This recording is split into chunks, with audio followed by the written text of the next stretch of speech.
তাকে একজন সাংবাদিক জিজ্ঞেস করলেন যে আপনি কত টাকা দিয়েছেন বা পরিমাণটা কত। তিনি বললেন যে এটা তো আল্লাহর জন্য দেওয়া হয়েছে বা আমি দিব, সেটা আল্লাহর কাছে জমা থাকে। মাহমুদুল্লাহ রিয়াদ আসলে ব্যক্তি হিসেবে যতটুকু কাছে থেকে দেখলাম তিনি আমলি মানুষ, শুধু ক্রিকেটার না। আসরের নামাজের সময় যখন হয়েছিল তাকে জিজ্ঞেস করলাম যে আপনার ওযু আছে কিনা, তো তিনি একটা কথা বললেন, আমি মুগ্ধ হয়েছি কথাটা। অনেকে বলে যে হুজুর গোপনে দান তো উত্তম দান, এখন তারপরেও প্রকাশ করা হয় কেন?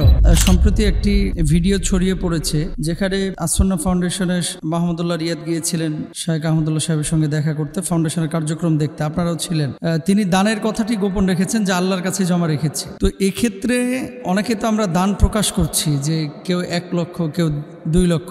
ইভেন আসন্না ফাউন্ডেশনে এমনও হয়েছে শাইখের মুখ থেকে আমরা শুনেছি যে 20 লক্ষ টাকার চেক নিয়ে এসেছি, অনেকক্ষণ বসে আছে, তারপরে এই চেক শাইখের হাতে পৌঁছে দিয়েছে। তো এখন কথা হচ্ছে আপনার গোপন দান। মাহমুদুল্লাহ রিয়াদ যেটা করেছে, মাহমুদুল্লাহ রিয়াদ আসলে ব্যক্তি হিসেবে যতটুকু কাছে থেকে দেখলাম তিনি আমলি মানুষ, শুধু ক্রিকেটার না। আসরের নামাজের সময় যখন হয়েছিল তাকে জিজ্ঞেস করলাম যে আপনার ওযু আছে কিনা, তো তিনি একটা কথা বললেন, আমি মুগ্ধ হয়েছি কথাটা। আল্লাহ তাআলা তার হায়াতে বারাকা দান করুক। তিনি বললেন যে হুজুর আমি সবসময় ওযু অবস্থায় থাকি, আলহামদুলিল্লাহ। তো আসলে এই জিনিসগুলো আমাদেরকে বিভিন্ন ধরনের শিক্ষা দেয় এবং এখান থেকে আমরা কিন্তু অনেক কিছু অর্জন করতে পারি। আমি যে কথাটি বলতে চাচ্ছি, তাকে একজন সাংবাদিক জিজ্ঞেস করলেন যে আপনি কত টাকা দিয়েছেন বা পরিমাণটা কত। তিনি বললেন যে এটা তো আল্লাহর জন্য দেওয়া হয়েছে বা আমি দিব, সেটা আল্লাহর কাছে জমা থাকে। এটার জন্য আমি আলাদা করে প্রকাশ করতে যাচ্ছি না যে আসলে কয় টাকা আমি দিয়েছি। দেখেন কুরআনুল কারীমে আল্লাহ সুবহানাহু ওয়া তাআলা কি বলছেন একটু আমরা খেয়াল করি।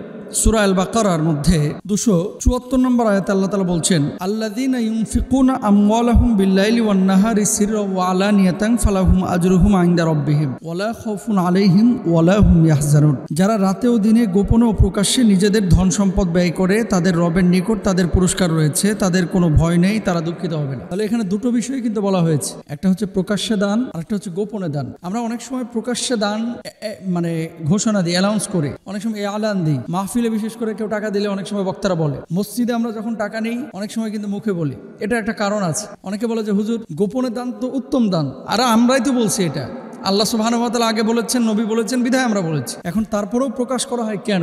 অনেক সময় উৎসাহিত করার জন্য প্রকাশ করা হয়, উৎসাহ দেওয়ার জন্য যাতে করে অন্য মানুষগুলো এই ডোনেশনে নিজেদেরকে শামিল করতে পারে, অন্তর্ভুক্ত করতে পারে। তাহলে আল্লাহ সুবহানাহু ওয়া তাআলা এখানে কি বললেন? দুটো পয়েন্ট কিন্তু। 1 নম্বর হচ্ছে যারা প্রকাশ্যে দান করে এবং যারা গোপনে দান করে। আয়াত নাম্বার কত? 274। এবার আসেন আল্লাহ সুবহানাহু ওয়া তাআলা সূরা আল বাকারার 271 নম্বর আয়াতের মধ্যে কি বলছেন? ইন তুবদুস সাদাকাতি ফানিআম্মাহি ওয়া ইন তুখফুহা ওয়া তুতুহাল ফুকারা আফাহুয়া খায়রুল লাকুম ওয়া ইউকাফিরু আনকুম মিন সাইয়্যাতিকুম ওয়াল্লাহু বিমা তা'মালুনা খবীর। যদি তোমরা প্রকাশ্যভাবে দান করো তাহলে তা উৎকৃষ্ট, আর যদি তোমরা গোপন করো, দরিদ্রকে প্রদান করো, তাহলে ওটাও তোমাদের জন্য উত্তম এবং এর দ্বারা তোমাদের কিছু পাপ বিদূরিত হবে। তোমাদের কার্যকলাপ সম্পর্কে আল্লাহ সুবহানাহু ওয়া তাআলা বিশেষ রূপে খবর রাখেন। আপনাদেরকে একটা কথা বলি, আপনি কোন নিয়তে দান করছেন? মাহমুদুল্লাহ রিয়াদ কোন নিয়তে দান করছে? মুস্তাফিজ ভাই কোন নিয়তে দান করছে? শাইখ আহমদুল্লাহ সাহেব কোন নিয়তে কাজ করতেছে? ভেতরের চিত্রটা কিন্তু কেউ জানে না, জানেন যিনি, একমাত্র আল্লাহ সুবহানাহু ওয়া তাআলা। এখন অনেক মানুষ আছে বন্যায় 20 লক্ষ টাকা দান করেছেন, অনেক মানুষ আছে 3 লক্ষ টাকা দান করেছেন। ওই যে টিএসসি তে এক ভাইকে দেখলাম ব্যাংক নিয়ে এসেছে, ব্যাংক। তার মা 4 বছর আগে মারা গিয়েছে, 4 বছর আগে তার মা এই মাটির ব্যাংকে টাকা জমাইত। তো কত টাকা এই ব্যাংকের ভিতরে ছিল এটা তিনি জানেন না। এই ব্যাংকটা তিনি খুলেনও নাই। কেন? মায়ের স্মৃতিটা, মায়ের ভালোবাসাটা নিজের কাছে রাখার জন্য। যেখানে পয়েন্টটা সেটা হচ্ছে এই মানুষটাও পুরো ব্যাংকটা কিন্তু এখানে দান করে দিয়েছে। খোলার পরে দেখা গেল হাজার হাজার টাকা। তো দেখেন কেউ আছে যে লক্ষ লক্ষ টাকা দান করতেছে বিভিন্ন কোম্পানি লোক দেখানোর জন্য। আমি জানি না যে কারা এমন করতেছে, কিন্তু আছে এরকম যে মানুষ আমাকে বাহবা দেবে। আর কিছু কিছু মানুষ আছে যারা সামান্য কিছু টাকা পয়সা দিচ্ছে, কিন্তু সেটা একমাত্র আল্লাহ সুবহানাহু ওয়া তাআলার জন্য। সুতরাং প্রত্যেকটা ক্ষেত্রে আমাদের উচিত যে হৃদয়টাকে প্রশস্ত করা, সব কাজ একমাত্র আল্লাহর জন্য করা, কোনো মানুষের জন্য না করা, মানুষকে দেখানোর জন্য না করা। স্বেচ্ছাসেবী হিসেবে অনেকে কাজ করছে, অনেক ছাত্র ভাইরা, মাদ্রাসার স্টুডেন্টরাও কাজ করতেছে, ফাউন্ডেশনের কাজ করতেছে, বিভিন্ন ত্রাণ কার্যক্রম যেখানে পরিচালিত হচ্ছে সেখানে কাজ করতেছে। কে আল্লাহর জন্য করতেছে আর কে পিকনিকের জন্য, আনন্দ করার জন্য করতেছে, এটা আল্লাহ ছাড়া কেউ জানে না। সুতরাং আমাদের হৃদয়টাকে প্রশস্ত করা, হৃদয়টাকে উদার করা, হৃদয়টাকে বিশুদ্ধ করা আমাদের প্রত্যেকের জন্য জরুরি।